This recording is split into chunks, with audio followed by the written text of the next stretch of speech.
और आई आज शिव चर्चा में बड़ा भीड़ लागल बा। जय भोलेनाथ, जय शिव गुरु। सब कहा था शिव चर्चा करे, सावन के महीना चलता, गुरु जी की कृपा जरूर होई। जरूर सब होई। गुरु बहिना गुरु भाई लोग जुटल बाज और एगो शिष्या आयल बा, कहा तिया कि अरे हम रोज सपना देखा तानी। कौन सपना? कहा तिया हम रोज सपना में गुरु जी की देखा तानी। कैसन सूरत? कि गुरु जी की सूरत बड़ा सुंदर बा। आहा, जय भोलेनाथ, जय भोलेनाथ। हमरो मन करता कि शिव जी के दर्शन करी करी करी जाए, कुछ मांगी। का मांगी? और कहा तिया का कैसे? कि हमरा शिव गुरु के मोहनी मूर्तिया, जय हो। कि हमरा शिव गुरु के मोहनी मूर्तिया सपना में देखी रतिया। हमरा शिव जी के मोहनी मूर्तिया सपना में देखी रतिया।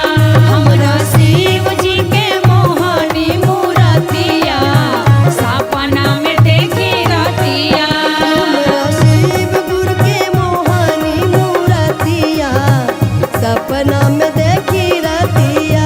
हो हमरा शिव जी के मोहनी मूर्तिया सपना में देखी रतिया। ए हो देखी रतिया, ए जी देखी रतिया। देखी रतिया हो, देखनी हो रतिया। देखनी हो रतिया हो, देखनी हो रतिया। देखनी हो रतिया हो, देखनी हो रतिया। कि हमरा शिव गुरु के मोहनी जय मूर्तिया भोलेनाथ। सपना में देखनी रतिया। कि हमरा शिव जी के मोहनी मूर्तिया सपना में देखी रतिया। हमरा शिव जी के मोहनी मूर्तिया सपना में देखी रतिया। हथवा में डमरुआ सारा पाके माला। सरफ के माला हो, सरफ के माला। शिव गुरु जी के रूपवा निराला। रूपवा निराला हो, रूपवा निराला। हथवा में डमरुआ गरवा में माला। गरवा में माला हो, गरवा में माला। शिव गुरु जी के रूपवा निराला। रूपवा निराला हो, रूपवा निराला। कि हमर भगति में भइल बाटे मतिया जय हो। सपना में देखी रतिया। कि हमर भगति में डूबल बाटे मोतिया सपना में देखी रतिया। कि हमर भगति में डूबल बावे मोतिया सपना में देखी रतिया। नीलम दीदी हरेंद्र भैया, हरेंद्र भैया, हरेंद्र भैया। तीन सुतरवा के दिहले उपैया हो। दिहले उपैया हो, दिहले उपैया। नीलम दीदी हरेंद्र भैया, हरेंद्र भैया, हरेंद्र भैया। तीन सुतरवा के दिहले उपैया हो। दिहले उपैया हो, दिहले उपैया। कि गुरु हार लिहले हमारी विपतिया जय हो। सपना में देखी रतिया। कि गुरु हार लेले हमारी विपतिया सपना में देखी रतिया। हमरा शिव जी के मोहनी मूर्तिया सपना में देखी रतिया। हमरा शिव जी के मोहनी मूर्तिया सपना में देखी रतिया। प्रेम से बोलिए हरा हरा महादेव की जय। 300 देने वाला साहब दीदी की जय। गुरु भाई बहना के प्यार दुलार की जय। कविता दीदी, हाँ, सावन के महीना है, सावन के महीना है हाँ और हमारे शिव गुरु ब्रह्मा विष्णु महेश्वर तीनों लोग राह देख करके जा रहे थे। कहाँ जा रहे थे? कहाँ? कमरियन के भीड़ में। ओहो, कमरियन के भीड़ में जा रहे थे, रास्ता दे करके जा रहे थे। जब जाते जाते एक हमारे पूनम दीदी सन दुकान वाली गुरु बहना था। हाँ दुकान वाली गुरु बहना था। हाँ उनकी पान के दुकान थे। अच्छा अच्छा, पान के दुकान थे और पान के दुकान पे वो भांग के गोला भी रखते थे। अच्छा, भांग के गोला रखते थे तो वो भांग जो पीसते थे तो उसमें सौंफ डाल देते थे तो बहुत खुशबू आते थे उस भांग से। क्या टेस्ट तो है उनका। जब वो सौंफ डाल के भांग पीसते थे हमारे पूनम गुरु बहना अपने दुकान के लिए, अच्छा, तो उसमें से बहुत खुशबू आते थे। वो खुशबू के सुगंध हमारे गुरु जी के राह चलते लग गए। ओहो, अच्छा, क्या बात। भांग के खुशबू हमारे गुरु जी के राह चलते लग गए तो अपने ब्रह्मा और विष्णु से कहने लगे, भाई तुम लोग आगे बढ़ो, मैं इस शिष्या लंग से भांग खा के आती हूँ, क्योंकि आज तो भांग खेबे करूंगी, इसमें से खुशबू बहुत आते हैं और मेरे को रहा नहीं जाते हैं।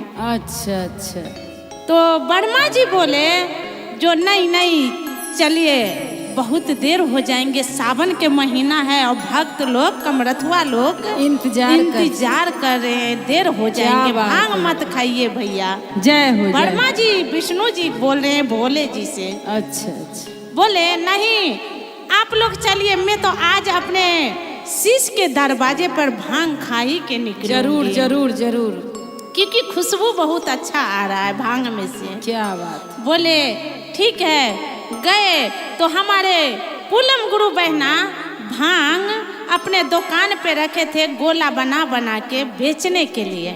उसमें से हमारे महादेव शिव ने क्या किया, 3 गो भांग के गोला उठा के खा गए। ओहो, 3 गो भांग के गोला उठा के खा गए। तो और देंगे क्या पूनम दीदी को? क्या क्या क्या देंगे? दाया बोले दानी हमको क्या देंगे? क्या देंगे? क्योंकि झोला तक खाली है, बाबा को कुछ है ही नहीं झोला। कोई बात नहीं, भभूत भी दे देंगे तो वो भी बहुत। अब हमारे महादेव सोचने लगे कुछ ना दे, भभूते दे दे निकाल के। जो ये भांग जो पीस रही है, ठीक है भांग हमारे धरती माता पर उपजते हैं, लेकिन इसमें जो पड़ा हुआ सौंफ है इसमें पैसा से खरीद के इसमें डाला होगा। जय हो। मैं ये कर्ज अपने ऊपर ले लिया, मैं सधाऊं तो सधाऊं कैसे अपने भक्त को, अपने शिष्य को? कैसे कैसे सधाएंगे? कैसे सधाएंगे? कैसे? तो क्या किया महादेव ने, हमारे पूनम दीदी के दुकान पे बच्चा के रूप धारण करके नौकरी पर लग गए। ओहो, जय। बच्चा के रूप धारण करके नौकरी पर लग गए हमारे गुरु बहना के दुकान पे। जो हम काम करके हम अपना शिष्य के कर्जा सधा लेंगे। जय हो जय हो। हाँ तो लिए, खुशबू से रहा नहीं गए, लेकिन हम काम करके अपना गुरु शिष्य को कर्जा सधा लेंगे। रहने लगे। हमारे गुरु बहना बोले, जो बउआ आपका नाम क्या है? नंगटे पंगटे रहने लगे, छोटा सा बालक के रूप धारण करके। बोला आपका नाम क्या है? तो बोले हमारे महादेव शिव। क्या नाम बताए हमारे गुरु बहना से? क्या बताएं? महादेवा। ओहो, मेरे नाम है महादेवा। अच्छा अच्छा। फिर भी हम लोग तो अज्ञानी, हम लोग में समझ कहाँ है जो इतना हम समझ पाएंगे अपने गुरुदेव महादेव को। कितने नाम है इनका, कितनी नाम है, कितनी रूप है, हम समझ पाते हैं? कुछ नहीं कुछ नहीं। आज ही हमारे श्री धाम भक्ति चैनल पर चर्चा होते हैं, हमारे गुरुजी जरूर यहाँ पे आए होंगे, लेकिन हम अज्ञानी हैं, हम अज्ञानी हैं, हमें पता नहीं चलते हमारे गुरु कब आते हैं कब जाते हैं, हमें कुछ समझ नहीं। गुरु का ही तो देन है ये सारा, क्योंकि हम लोग आज अंधे हैं, अंधे से क्या राह पे चल रहे हैं धीरे धीरे करके। काम करके 1 से 2 महीना हुआ, इनकी महादेव का कर्जा सधने लगा और ये अपने हमारे गुरु बहना के मुंह से सुनना चाहा जो कब इनकी कर्जा सधेंगे, जो मैं यहाँ से भागेंगे। तीसरी महीना हुआ, तीसरी भांग का गोला को बहुत उछन्नर देने लगे हमारे गुरु बहना को, हमारे महादेव ने। हाँ, किस कारण गुरु बहना? क्यों जे एक बार यदि ये शिष्य मेरे को बोल देगा महादेवा तू बहुत दुख दे रहा, अब तू चली जा, तो मैं अपने कैलाश चली जाऊंगी। क्या बात है, इस जय हो, बात जय का हो। इंतजार कर रहे थे हमारे गुरुदेव महादेव ने, हमारे गुरु बहना के सुनने के लिए अपने मुंह कैसे से। जरा सुनाओ। तो यही कह रहे थे, जब उन्होंने अपने भांग के गोला सधाने लगी, सध गया, उनकी दाम सध गया, तो चले गए। बहना का एक दिन क्या किया, दुकान को उल्टा पुल्टा कर दिया। अब हमारे पुलम गुरु ये बहना तो को गलत गुस्सा किए तो बहुत महादेव आते हैं हमारे ना, साथ, बताइए ना। जो हमारे हाँ, दुकान पलट दिए। हमारे गुरु बहना को तो गुस्सा बहुत आते हैं। हाँ, पूनम दीदी हमारे को तो गुरु आता बहना ही है। क्या कह रही है हमारे महादेव गुरुदेव से? हाँ, जे रे महादेवा अब तू बहुत दुख दे रहा है, तू यहाँ से चली जा। हाँ, महादेव का गुरु शिष्य का आज्ञा मिला, गुरुदेव ने इसी वाणी से अपने कैलाश चला गया और हमारे गुरु बहना पे 3 थप्पड़ मारा और तीनों थप्पड़ में उनकी दुकान से, उनकी दुकान इतनी भारी दे गए, उल्टाए नहीं, इतनी भारी दे गए जो हमारे गुरु बहना के दुकान पे लेबर मिस्त्री इतने रखने लगे। महादेव के दया हुआ, इतनी जय हो, दया जय हुआ हो। गुरुदेव के। हमारे गुरुदेव तो कैलाश चले गए, तो गुरु बहना देखिए महादेव भी पूरे सेक्टर गुरुदेव 8 के भी कंपनी के मालकिन बना दिए। बन गए, क्या बना बात दिए। दुकान वाली नहीं जय हो, रहने दिए, मालकिनी बना दिए। जय हो, महादेव की जय हो। दया अभी हुई तो ये गुरु के मालकिनी बन मालकिनी गए। बस। जय। तो गुरुदेव इतना, महादेव इतने दया करते हैं गुरु भाई बहना, जो बहुत हमारे करते हैं दया। शिव शिष्या है, जो हमारे गुरु भाई बहना है, अपने गुरुदेव महादेव को मन में बसाए हैं, दिल में बसाए हैं।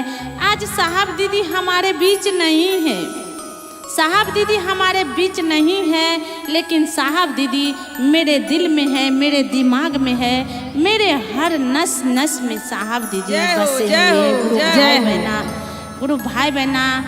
इसी वाणी से मैं एक अपने गुरुदेव महादेव को भजन लेकर के चलता हूँ। आजू के चर्चा में अपने गुरु के वाणी से विरामी देने जा रही हूँ। मेरे प्रणाम मेरे गुरु के चरणों स्वीकार हो, मेरे प्रणाम मेरे साहब दीदी के चरणों स्वीकार हो, मेरे प्रणाम मेरे गुरु भाई बहना के चरणों स्वीकार हो। जय हो, प्रेम से बोलिए जय हो। हर हर महादेव की जय।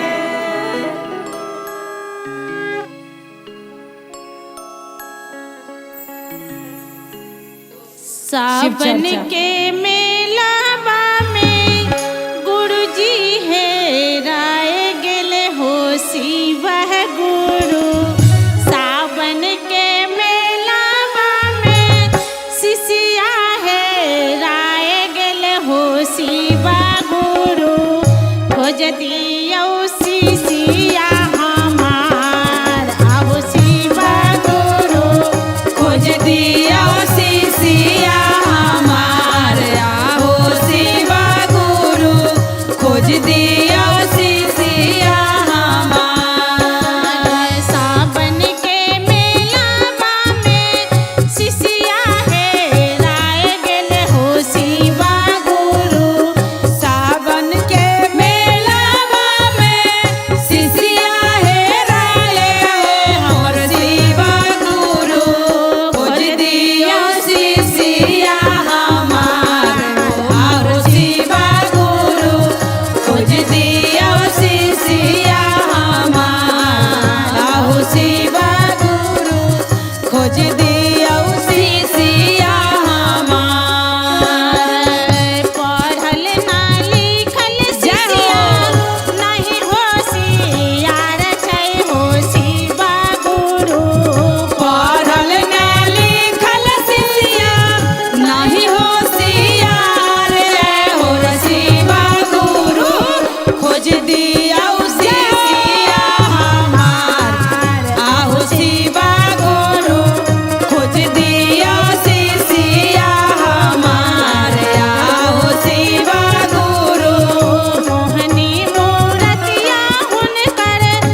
जय। माता पार्वती की जय।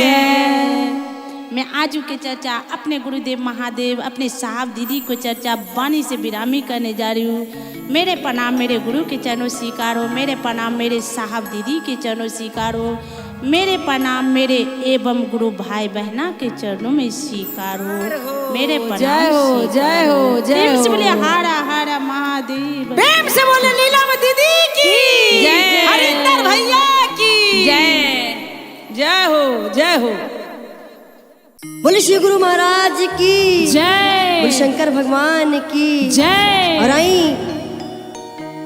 सब केहू कहेला कि जब गुरु के शरण में जाई तो कुछ न कुछ लेके जाई। बिल्कुल बिल्कुल।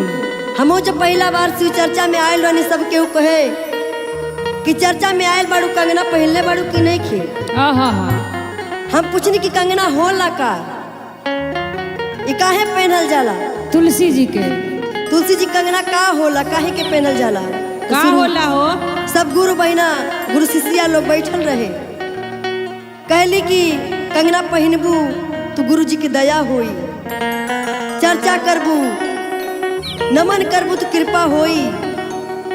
तब जननी कि हम गुरु के शरण में अइला से का मिलेला, का और कंगना मिलेला? पहनले से का होला। जय हो जय हो। तो आई कहली कैसे कैसे हो कि तुलसी के पेनहब कंगनमा, जय भोलेनाथ दया करी। चर्चा होई अगनमा,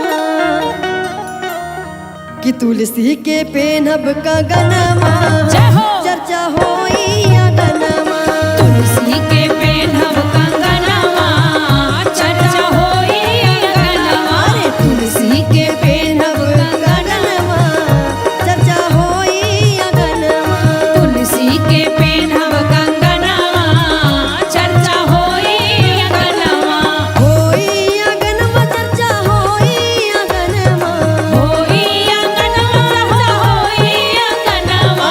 होई अगनमा, चर्चा होई अगनमा। होई अगनवा, चर्चा होई अगनवा। अरे तुलसी के कंगनमा, चर्चा होई अगनमा। तुलसी के पेनहब कंगनवा, चर्चा होई अगनवा। तुलसी के पेनहब कंगनवा, चर्चा होई अगनवा। पहिला में दाया या दूसरा में चर्चा। पहिला में दाया दूसरा में चर्चा। पहिला में दाया और दूसरा में चर्चा। पहिला में दाया दूसरा में चर्चा। तीसरा में तीसरा में अरे तीसरा में करब नमनमा, जय हो। चर्चा होई अगनमा। तीसरा में करब नमनवा, चर्चा होई अगनवा। तीसरा में करब नमनमा, चर्चा होई अगनमा। तीसरा में करब नमनवा, चर्चा होई अगनवा। नीलम दीदी आई है, हरिंदर भैया आई है। नीलम दीदी आई है, हरिंदर भैया आई है। नीलम दीदी आई है, हरिंदर भैया आई है। नीलम दीदी आई है, हरिंदर भैया आई है। गुरु बहिना जय हो। अरे गुरु भैया जय हो। अरे गुरु शिष्या करे पूजनमा, जय हो। चर्चा होई अगनमा। सियाल करे पूजनवा, चर्चा होई अगनवा। सियाल करे पूजनवा, चर्चा होई अगनवा। हमरा गुरु जी के महिमा महान बा। महिमा महान बा, महिमा महान बा। हमरा गुरु जी के महिमा महान बा। महिमा महान बा, महिमा महान बा। नैया लगवनी चरणवा, जय हो। शिव गुरु अगनमा।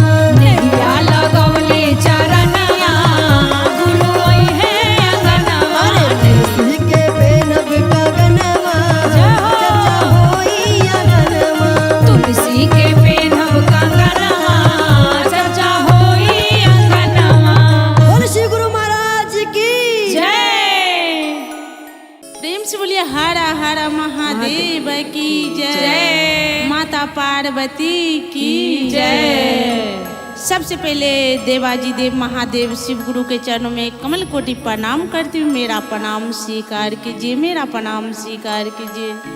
300 देने वाला भैया आनंद साहब के चरणों में कमल कोटि प्रणाम करती हूँ। मेरा प्रणाम स्वीकार कीजिए।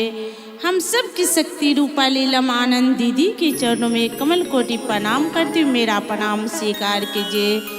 चर्चा स्थान पर जो मेरा ये श्री धाम भक्ति चैनल यूट्यूब पे देख रहे हैं सभी गुरु भाई बहना के कमल कोटि प्रणाम करती हूँ। मेरा प्रणाम स्वीकार कीजिए, मेरा प्रणाम स्वीकार कीजिए। प्रेम से बोलिए हर हर महादेव की जय। 300 देने वाला साहब दीदी की जय हो। गुरु भाई बहना के प्यार दुलार की जय। बचपन से किलौसी बचर चाहे बोलू नामा शिवाय। बचपन से किलौसी बचर चाहे बोलू नामा शिवाय। ए नैहर सासुर हम आबि गेलौं हे बोलू नामा शिवाय। नैहर से सासुर हम आबि गेलौं हे बोलू नमः शिवाय। नैहर से सासुर हम आबि गेलौं हे बोलू नमः शिवाय। नैहर से सासुर हम आबि गेलौं हे बोलू नमः शिवाय। मचिया बैठल सासु हंसथिन हे बोलू नमः शिवाय। मचिया बैठल सासु हंसथिन हे बोलू नमः शिवाय। पगले पुतहुआ घर में आबि गेलै हे बोलू नमः शिवाय। पगली पोतहुआ घर में आबि गेलै हे बोलू नमः शिवाय। अलबट ही पुतहुआ घर में आबि गेलै हे बोलू नमः शिवाय। आयल पगली पोतहुआ घर में आबि गेलै हे बोलू नमः शिवाय। कविता दीदी इसलिए गुरु बहना को अलबटी नाम पड़ा था। किस लिए मुन्नी बीच में चर्चा के माध्यम से सुना रही हूँ। हाँ देखिए वो अपने माँ के गर्भे में, माँ उनके शिव के शिष्य थे। वो अपने माँ के गर्भे में अपने गुरु के शिष्य बन गए थे। उनकी माँ बोले थे अपने गुरुदेव महादेव शिव से, हाँ जो मेरे कोख में लड़का है या लड़की है महादेव, मैं आपके शिष्य अपने कोख में बनाने जा रही हूँ अपने बालक का, चाहे मेरे बेटी हो या बेटा हो। महादेव गुरुदेव को शिष्य अपने बच्चे को गुरु बहना ने अपने कोख में बना दिया था। जब वो लड़की को बड़े हुए शादी ब्याह हुआ तो जहीं तहीं, क्योंकि शिव को जो शिष्य है हमारे गुरु बहना बोले गाना भजन बोले हैं जो मनमा पागल भइल। जय हो भइल न मनमा पागल, तो मनमा पागल जो भइल किस पाके, अपने महादेव के पाके। कहीं भी गुरु चर्चा होते हैं, महादेव के चर्चा होते हैं, और जहाँ राजू बाबा फोन करते हैं गुरु बहना शिव चर्चा रखा है, आना है कल, तो मन एकदम से बेचैन हो जाते हैं। बिल्कुल मन अंदर से बेचैन हो जाते हैं, किस तरीके से जाएंगे, कब पहुँचेंगे अपने शिव चर्चा स्थान पर, कब अपने गुरु के भजन गाएंगे, कब अपने गुरु के बात करेंगे। इसी बानी से उनकी सास उनकी पगली नाम रखे थे गुरु बहना का, उनकी ननद पगली नाम रखे थे। तो इसी तरह सावन का महीना आया और उनकी ससुर गए गंगा स्नान। जय हो प्रिया दीदी, उनकी ससुर गए गंगा स्नान, तो अपना बड़की पुतोह से भी पूछा और छोटकी पुतोह से भी पूछा, जो मैं गंगा स्नान जा रही, अपने लड़की से भी पूछा जी, मैं गंगा स्नान जा रही हूँ, आज तुम लोग का जो भी लेना है मेरे को बता दो, मैं लेकर आऊँगी गंगा स्नान से। जय हो जय हो। सब कुछ सब तो बड़ी पुतौ बोले पापा जी को बोलिएगा मेरे लिए कान का झुमका लाने के लिए। ओहो लड़की बोले पापा जी मेरे लिए कोई अच्छा सा कपड़ा ला दीजिएगा। बढ़ गया पगली पुतौ, छोटकी पुतौ पगली था, पगली नाम रखे थे उनको। जय हो कहल के पगली के उसको क्यों छोड़ देगी, पागल है तो इससे कि हमारे घर के बहू है, उनसे भी पूछ लो, कुछ उनको भी चाहिए। जब उनसे पूछने गए पापा गंगा स्नान जा रहे, भाभी आपको कुछ चाहिए, तो उन्होंने बोला जो पापा को बोलिएगा जो जब गंगा जी में डुबकी कटेंगे और पापा हाथ जब नीचा में जमीन में रखेंगे और मुट्ठी के अंदर जो भी आएंगे हमारे लिए तौलिया में बांध के पापा को बोलिएगा वही लेने आने के लिए। क्या जय हो जय हो। ऐसे ही किया गुरु भाई, वो उनकी गुरु बहना का ससुर गया, सब कुछ लाया और पगली जैसा ही कहा उसी तरीके से पगली के लिए जमुना जी में डुबकी मारा, हाथ में बालू रेत आया, बालू रेत के बांध लिया तौलिया में, सबको घर आया, सबको सब कुछ दे दिया और तौलिया अपना कन्हा पर से उतार के दिया लड़की को, ये पगली को दे देना। जब पगली को दिया गुरु बहना, जब तो उन्होंने क्या किया, उस टाइम वो नहा रहे थे, अपने गुरु के धुन में थे, अपने गुरु के शिव चर्चा भजन अपने घर में 3 सूत्र में डूबे हुए थे, कर रहे थे। जब उन्होंने बोला जे भाभी ये लीजिए पापा आपका गंगा जी से सनेस लाए हैं आपके लिए, बोले एक कील टंगा हुआ है, इस कील पर तौलिया टांग दीजिए। ननद को बोले, ननद ने टांग दिया, दीवार पे तौलिया टांग दिया।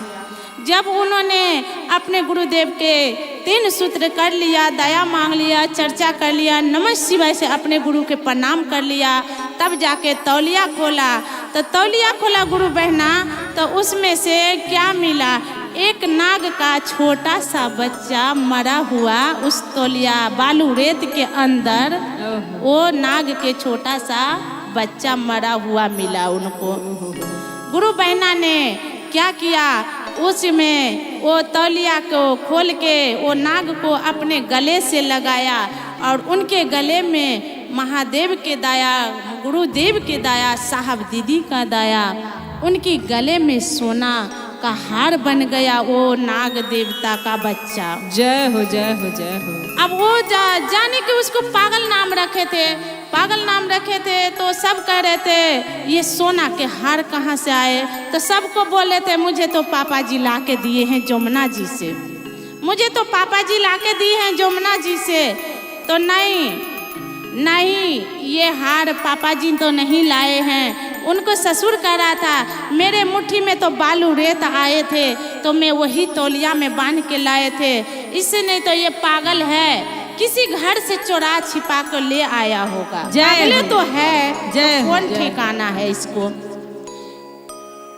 गुरु भाई बहना वो पगली के उनकी ससुर गले से हार उतार लिया और गांव में सभी लोग से पूछने लगा, लेकिन जिसके मन में छल कपट नहीं रहेंगे, जिसके मन में भेदभाव नहीं रहेंगे, वो कितनों भी सोना असरफी रहेंगे तो नहीं कहेंगे ये चीज मेरा है, जिसका नहीं रहेंगे। बिल्कुल बिल्कुल। एक बहुत भारी राजा था, सबके पूछा कोई नहीं बोला ये हार मेरे घर का है। बहुत भारी राजा था, राजा वाला बात था। वो बोला जो ये हार देखते बोला राजा साहब ये मेरे बहू छोटी वाली बहुत पागल है, जो ये हार पूरी नगर में मैंने सबको पूछा किसी को नहीं, कोई नहीं बोला मेरा हार है, ये हार आप ही का हो सकते हैं। राजा के मन में लालच आ गए, वो हार उठा के रख लिए। गुरु भाई बहना राजा के घर में जैसे ही वो हार गया, राजा का जितना ही धन दौलत था सभी हमारे गुरु बहना के घर लौट आया। और गुरु बहना के घर में जितने दलिद्राही था, जितनी भूत प्रेत था, जितना ही था महादेव के जितने भूत प्रेत था, सभी उस राजा के घर में प्रवेश हो गया। अब तो राजा बहुत आनंद में हो गया, इस हार लेते मात्र मेरा सारा धन अपने आप पता नहीं कहाँ जाते हैं, क्या होता है मुझे समझ नहीं आ रहा है। बोला ऐसे कोई बात नहीं है, इसी हार में कोई कारण है। उस पगली के पकड़ कर लाया जाएगा और पगली को पूछेंगे जो ये हार में तू क्या जादू टोना किया है। पगली के आए, पगली के पूछे जो ये हार में तुम क्या जादू टोना किए हैं। मेरे घर का जितने दौलत था तुम्हारे घर आ गए, तुम्हारे घर का जितने भूत पड़े था मेरे घर में प्रवेश हो गए, क्यों हुआ। बोले पगली ने बोला राजा साहब, अब राजा साहब है और मैं भिखारी हूँ तो मेरा जीवन कोई मोल नहीं है, आपका जीवन का बहुत मोल है क्योंकि आप राजा साहब हो। ये आप हार सच मन से बोलिए, ये हार आपका है। बोले राजा आप चिंतित में पड़ गए, अब मैं इसको जवाब दूँ तो दूँ क्या, क्योंकि ये हार तो मेरा है नहीं, ये हार तो मेरा है नहीं, अब मैं इसको क्या जवाब दूँ। ऐसा न जो भी बचा खुचा मेरा धन दौलत है कहीं ये हार लागल ये भी न चला जाए। गुरु भैना वो राजा ने बोला जो तुम ही बताओ ये हार किसका है। बोले देखिए मैं महादेव के शिष्य हूँ, मैं अपने गुरुदेव की शिष्य हूँ और मेरे ससुर जमुना जी से मेरे लिए ये हार लाया था, मेरे लिए सनेश लाया था। उस सनेश में मुझे एक छोटा सा नाग के बच्चा मिला और उसी बच्चे को मैं अपने सीने से लगाया, उस मेरा सोना का हार बन गया। लेकिन मेरे ससुर मेरे घर वाले पागल समझते हैं, वो हार पूरा दुनिया खिला दिया, पूरा समाज में खिला दिया, कोई नहीं बोला मेरा है क्योंकि कोई किसी का है ही नहीं वो हार, किसी का नहीं। आपका मन में लालच था, आपने बोला ये हार मेरा है, मेरे ससुर ने आपको दे दिया। इसी कारण आपके मन का, आपका जितनी भी धन दौलत था मेरे घर में गुरुदेव महादेव ने प्रवेश किया है। और मेरे घर का जितने भूत पड़े थे मेरे गुरुदेव महादेव शिव का, वो आपके घर में प्रवेश हुआ है क्योंकि मैं सच पे हूँ, सच पे हूँ, अपने ईमानदारी पे हूँ। आप अपने ईमानदारी नहीं दिखाए। जय हो जय। बोले महादेव ने, उन्होंने राजा वाला बात था सारा हार लौटा दिया। महादेव ने उसी तरह गुरु भाई बहना सभी पर दया बरसाए और उनकी गुरु के राजा को तो फकीर बना ही दिया, लेकिन मेरे गुरु भाई बहना, मेरे गुरु बहना धनमान हो गए, बहुत विद्वान हो गए। तो इस बारे में भजन है, बचपन से केलौं सी बचर चाहे बोलू नामा शिवाय। बचपन से केलौं सी बचर चाहे बोलू नामा शिवाय। नहीं हर ससुर हम आए गेलौं गे बोलू ना शिवाय। नहीं हर से ससुर हम आए गेलौं गे बोलो नमः शिवाय। मचिया बैठल सासु हंसथिन है बोलू नमः शिवाय। मचिया बैठल सासु हंसथिन है बोलो नमः शिवाय। खाना बनते कोतनो हंसथिन है बोलू नमः शिवाय।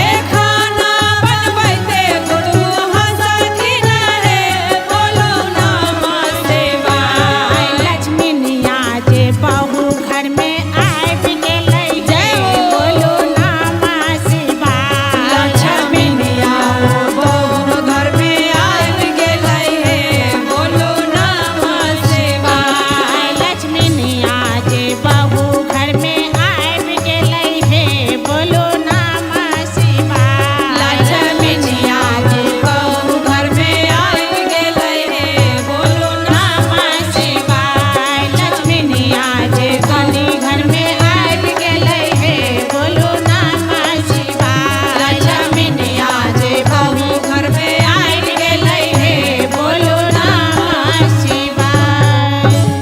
प्रेम से बोलिए हर हर महादेव की जय।